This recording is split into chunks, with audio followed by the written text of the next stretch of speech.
আসসালামু আলাইকুম প্রিয় ভিউয়ার্স, আমি আজকে আর একটা ভিডিও নিয়ে আপনাদের সামনে আসলাম। আপনারা যারা বাড়ি করেন অবশ্যই আমার ভিডিওটা ফলো করবেন। আজকে যে বিষয়টা আমি একটু আলোচনা করব, আপনারা যে দেখতে পাচ্ছেন যে আমরা কলমের রড ব্যবহার করছি, এইখানে বিম বাঁধছি। অনেক মিস্ত্রি দেখি এই ঠিক বিমের মধ্যে কলমের রডের ল্যাপিং বসায়।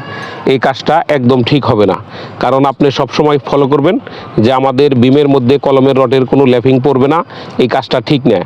আপনি যখন এই কলমের রডটা ল্যাপিং দিবেন, অবশ্যই জানি কলমের রডের ল্যাপিংটা ছাদের থেকে 4 ফিট অথবা 5 ফিট অর্থাৎ কলমের মাঝামাঝি থাকে। আপনারা ফলো করছেন, আমরা এইখানে কোনো বিমের মধ্যে কলমের রডের কোনো ল্যাপিং পড়ে নাই।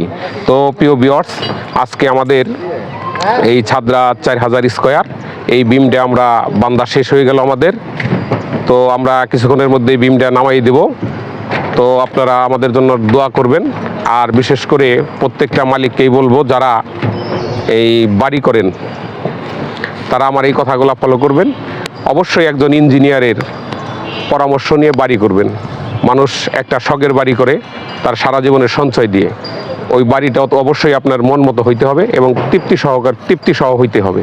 এই জন্য আপনারা ইঞ্জিনিয়ারের পরামর্শ নিয়ে দক্ষ মিস্ত্রি দিয়ে বাড়ি করবেন। ধন্যবাদ সকলকে। আসসালামু আলাইকুম।